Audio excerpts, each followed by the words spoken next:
Baik, sekitar 1,7 juta guru kepala sekolah pengawas yang belum memiliki sertifikasi. Sekitar 2% pengawas belum memiliki sertifikasi pengawas, 38,7% kepala sekolah PNS maupun non-PNS belum memiliki sertifikasi kepala sekolah, dan sekitar 59,2% guru baik PNS maupun non-PNS yang belum memiliki sertifikasi guru.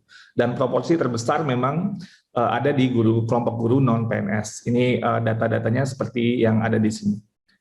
Nah, salah satu penyebabnya kenapa ini terus bertambah adalah setiap kali rekrutmen yang kita lakukan bukan saja di swasta tapi juga di ASN itu tidak mensyaratkan sertifikasi sebagai bagian dari syarat rekrutmen untuk menjadi guru. Sehingga terus setiap guru yang direkrut selalu ada utang secara berkelanjutan untuk melakukan PPG dalam jabatan karena sudah direkrut lebih dulu untuk menjadi guru. Dan inilah masalah yang kemudian kita identifikasi dan nanti akan saya jelaskan apa rencana kita ke depannya. Lanjut, boleh ke slide berikutnya. Nah, jika kita hitung, slide berikutnya. Nah, jika kita hitung total kebutuhan bagaimana kita menyelesaikan sertifikasi guru untuk guru yang saat ini sudah mengajar, itu dibutuhkan kebutuhannya sekitar kalau dihitung asumsi kapasitas 100.000 per tahun, penyelesaian sertifikasi guru ini memerlukan setidaknya 20 tahun. Ini angka yang luar biasa dan anggaran sebesar 10,2 T. Artinya secara kapasitas perguruan tinggi kita betul-betul tersedot secara resource, secara tenaga dan waktu untuk bagaimana untuk menyelesaikan PPG atau sertifikasi dalam jabatan ini. Nah, kalau kita breakdown lagi angka 1,7 tadi, itu terdiri dari 1,3 juta yang sudah memiliki S1 sesuai dengan kualifikasi minimum Undang-Undang Guru dan Dosen, namun belum mengikuti PPG. Ada 87.000 dari ini yang sudah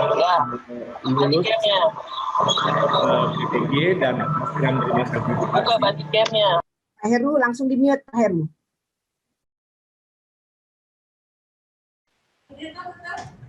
Dan ada 262.000 guru yang belum memiliki S1 yang memerlukan rekognisi pembelajaran lampau atau RPL yang kemudian dapat disetarakan dengan S1 dan kemudian mengikuti PPG.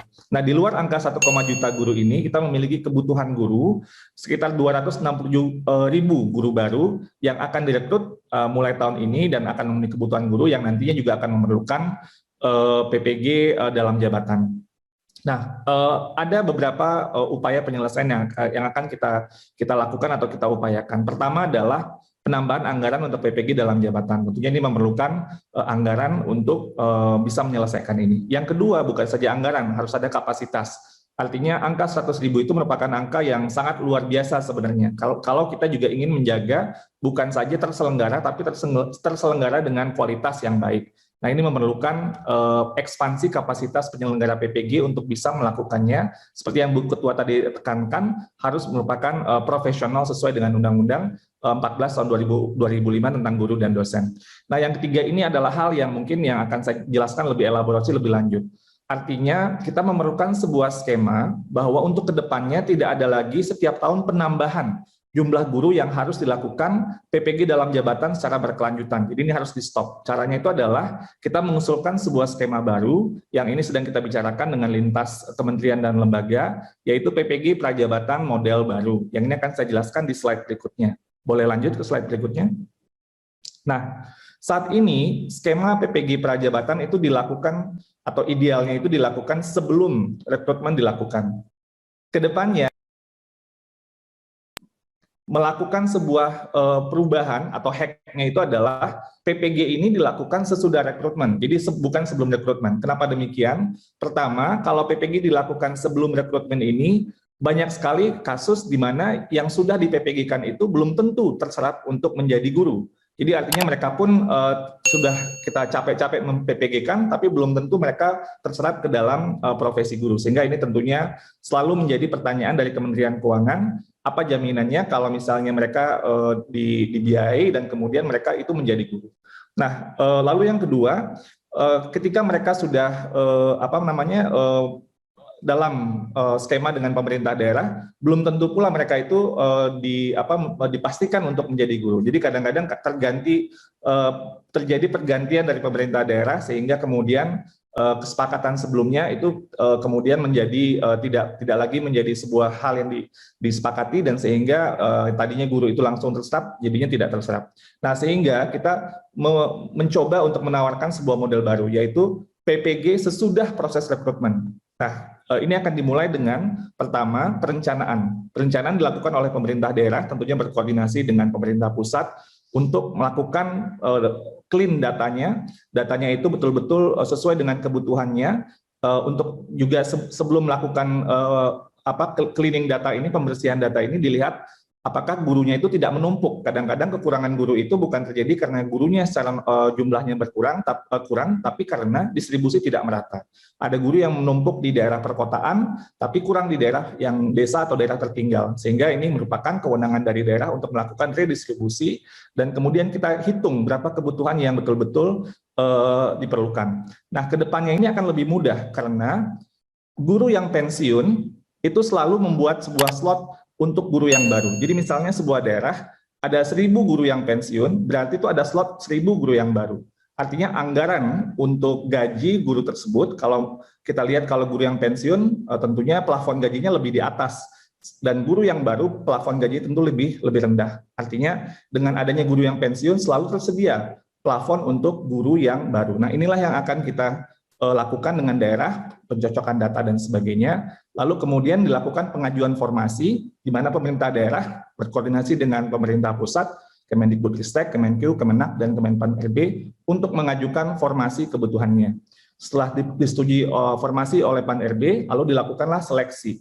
Dan seleksi ini dilakukan oleh Panselnas, dan kita mengusulkan nantinya standar ujian untuk ASN khusus guru itu sesuai dengan standar seleksi untuk PPG Prajabatan atau peserta PPG Prajabatan, sehingga kemudian itu menjadi standar yang tersendiri, karena kita ingin guru itu bukan saja secara kognitif dia bagus, tapi memiliki values, orientasi yang nilai untuk betul-betul ingin menjadi guru. Nah, ini yang mungkin kalau dalam istilah di orang pendidikan panggilan jiwanya gitu ya, dan ini yang ingin kita menjadi bagian dari tes untuk seleksi ASN guru ini. Lalu setelah lulus seleksi, maka dilakukanlah penempatan dan pengangkatan oleh pemerintah daerah, namun mereka tentunya masih menjadi CASN atau perlu untuk melakukan sebuah latihan dasar atau latsar. Nah, pelatihan dasar ini biasanya rentang waktunya adalah 1 tahun. Jadi tidak langsung mereka akan menjadi ASN, karena mereka harus menyelesaikan latsar ini. Nah, kalau mereka tidak lulus latsar, itu tidak bisa menjadi CASN, itu menjadi ASN tentunya. Nah, disinilah kita memiliki ruang bahwa untuk CASN-nya ini kita lakukan di sini pendidikan profesi guru. Ini akan jauh lebih hemat, jauh lebih memenuhi target, dan akan menjadi jauh lebih relevan pendidikan gurunya.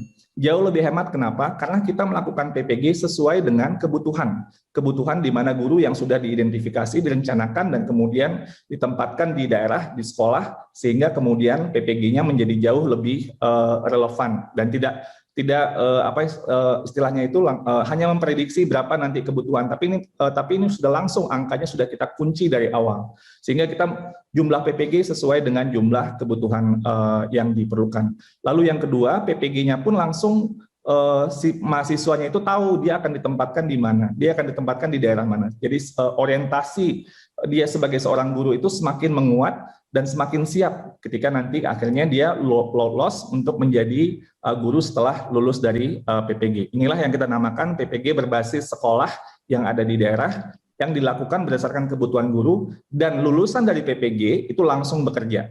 Jadi dengan kata lain ini juga seperti kayak semi ikatan dinas ya, quote and quote, karena mereka harus bekerja sesudah itu karena sudah ada penempatan dan pengangkatan oleh Pemda. Dan induksi pun terjadi secara terintegrasi. Induksi ini artinya orientasi tempat kerja baru itu sudah langsung terlaksana dengan adanya PPG dengan model seperti ini. Sehingga setiap nanti ada guru yang pensiun, kita sudah antisipasi dari awal 2 tahun sebelumnya, kita lakukan perencanaan dan kemudian kita PPG-kan mereka, sehingga ketika mereka bertugas menjadi guru, itu mereka sudah pertama menjawab kebutuhan guru di daerah, kedua sudah ada sertifikasi. Jadi nggak ada lagi utang sertifikasi nantinya. Jadi sudah langsung memenuhi itu, dan memenuhi tentunya ketentuan seperti yang Bu Ketua bilang tadi, Undang-Undang Guru dan Dosen. Ini yang kita harapkan model ke depannya, sehingga kita tidak lagi menambah masalah terus. Yang terjadi saat ini adalah kita terus menambah masalah karena kita terus merekrut guru-guru yang tidak tersertifikasi. Nah, ini yang ingin kita lakukan dan akan lebih hemat karena PPG-nya pun hanya dilakukan sesuai dengan kebutuhan yang sudah diidentifikasi dari awal. Nah, ini skema untuk sekolah negeri. Untuk sekolah swasta, slide berikutnya, itu kira-kira konsepnya sama, yaitu PPG-nya itu dilakukan sesudah rekrutmen. Namun dalam hal ini, kalau tadi proses rekrutmennya oleh pemerintah, kalau di swasta rekrutmennya oleh sekolah swasta, dan tentunya mereka akan ikut PPG dan baru bertugas menjadi guru. Sehingga di sekolah swasta pun kita bisa menjaga bahwa guru yang direkrut itu juga guru yang profesional, yang sudah lulus dari pendidikan profesi guru.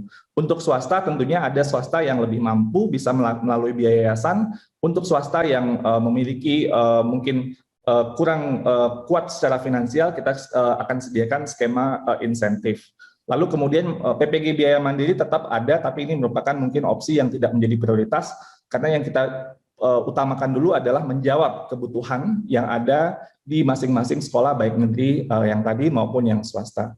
Mungkin kira-kira begitu penjelasan kami untuk PPG prajabatan yang model baru yang mudah-mudahan akan menjadi mekanisme supply baru sehingga menjawab kebutuhan untuk guru ke depan, karena kalau gurunya terus tidak disediakan maka akan terus muncul guru honorer dan akan terus muncul masalah sertifikasi yang tidak selesai. Jadi ini merupakan jawaban dari solusi berbagai macam masalah yang sedang saat ini kita terus perjuangkan, dan kita harus stop masalah ini untuk masa yang akan datang. Mungkin demikian dulu, Mas Menteri. Saya kembalikan ke Mas Menteri.